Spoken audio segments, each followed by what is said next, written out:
দীর্ঘ ৩ মাসের অধিক সময় ধরে ন্যায্য ২ দফা দাবি বাস্তবায়নের লক্ষ্যে আন্দোলন চালিয়ে যাচ্ছে সারা বাংলাদেশের বস্তিবাসী ও ক্ষতিপূরণ না পাওয়া শহীদ পরিবার।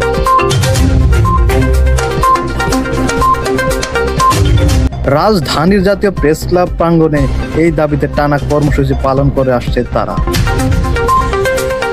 প্রথমত, সারা দেশের বস্তিবাসীদের পুনর্বাসন এবং ভাষান্তিক বস্তি পুনর্বাসন প্রকল্প বাস্তবায়ন চুক্তি ফ্যাসিস্ট হাসিনা কর্তৃক বাতিলের আদেশ প্রত্যাহার। দ্বিতীয়ত, ঢাকার বিজয় সরণির কলমিলতা বাজার আদালত কর্তৃক মালিক ঘোষিত মোহাম্মদ আব্দুর রহিমকে ২০১৭ সালের ভূমি হুকুম দখল আইন অনুসারে ন্যায্য ক্ষতিপূরণ প্রদান। দীর্ঘদিনের এই আন্দোলনকে ঘিরে আয়োজিত হয়েছে একাধিক কর্মসূচি ও সংবাদ সম্মেলন। সেই ধারাবাহিকতায় গতকাল ১২ই নভেম্বর জাতীয় প্রেস ক্লাব প্রাঙ্গণে একটি বড় সমাবেশ অনুষ্ঠিত হওয়ার কথা ছিল।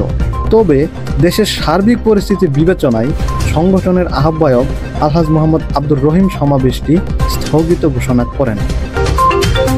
তবে কেন্দ্রীয় কর্মসূচি স্থগিত থাকলেও সংগঠনের নেতাকর্মীরা সিদ্ধান্ত নেন ৬৪ জেলার সংগঠকরা নিজ নিজ এলাকায় ক্ষুদ্র পরিসরে সমাবেশ ও গণসংযোগ কর্মসূচি চালিয়ে যাবেন। গতকাল সারা দেশের ৬৪ জেলা থেকেই বস্তিবাসী সংগঠক ও সাধারণ মানুষ স্থানীয়ভাবে বিক্ষোভ ও সমাবেশে অংশ নেন।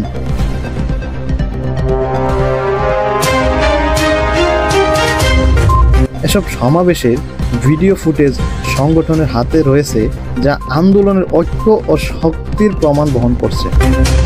আন্দোলনকারীরা অভিযোগ করেছেন, সর্বোচ্চ আদালতের রায় অনুযায়ী ২ মাসের মধ্যে ক্ষতিপূরণ প্রদানের নির্দেশ থাকলেও সরকারের কিছু উচ্চপদস্থ কর্মকর্তা ঘুষের আশায় ইচ্ছাকৃতভাবে ক্ষতিপূরণ প্রদানে বিলম্ব করছেন।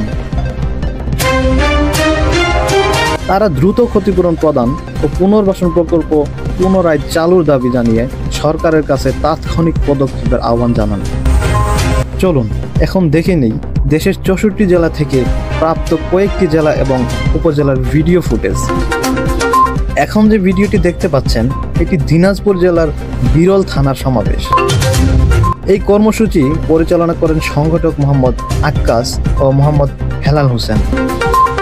অনুষ্ঠানে ভিডিও কনফারেন্সের মাধ্যমে প্রধান অতিথি হিসেবে যোগ দেন আহ্বায়ক আলহাজ মোহাম্মদ আব্দুর রহিম। দ্বিতীয় ভিডিওটি এসেছে চাঁদপুর সদর থেকে।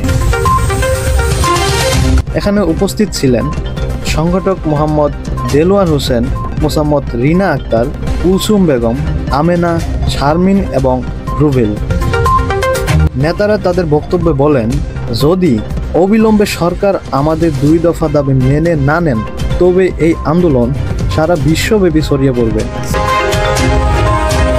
এখন যে ভিডিওটি দেখতে পাচ্ছেন, এটি চাঁদপুর জেলার হাজীগঞ্জ থানার সমাবেশ।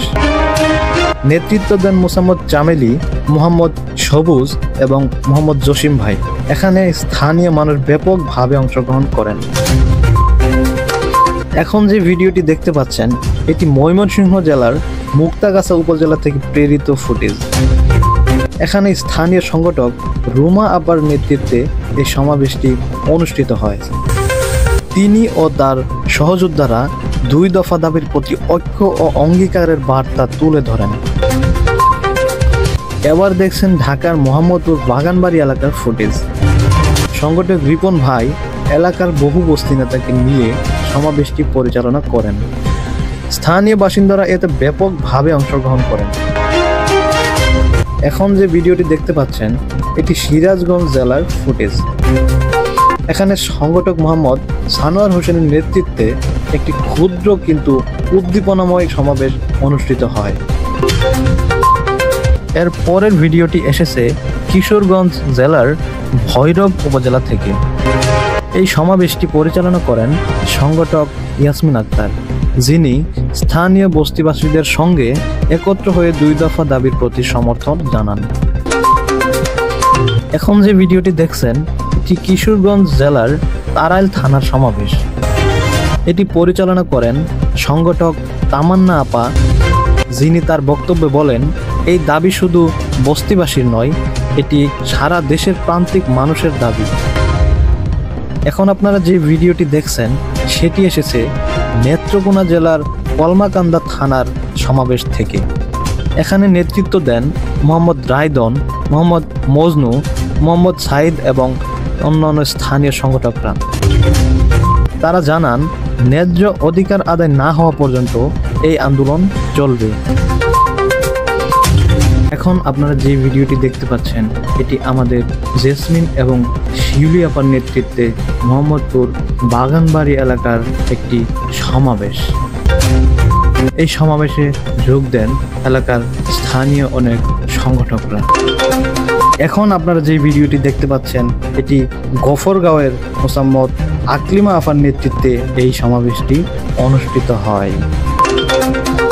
হাজারো ভিডিওর মাঝে আপনারা সর্বশেষ যে ভিডিওটি দেখতে পাচ্ছেন এটি পাঠিয়েছেন আমাদের সুনামগঞ্জ জেলার মধ্যনগর থানার মোসাম্মদ ইয়াসমিন আপা। ইয়াসমিন আপার ডাকে সাড়া দিয়ে অনেক সংগঠক এই সমাবেশে যোগ দেন। মানবিক অধিকার ও পুনর্বাসনের দাবিতে চলমান এই আন্দোলন এখন সারা দেশে ছড়িয়ে পড়েছে। সংগঠনের নেতারা জানান, দাবি পূরণ ও ন্যায় বিচার না পাওয়া পর্যন্ত তাদের এই আন্দোলন অব্যাহত থাকবে। একই সঙ্গে থানা পর্যায়ে সংগ্রাম কমিটি গঠনের কার্যক্রম আনুষ্ঠানিকভাবে শুরু হয়েছে। শীঘ্রই ঢাকায় জাতীয় প্রেস ক্লাব এলাকায় বৃহত্তর সমাবেশের ঘোষণা দেওয়া হবে।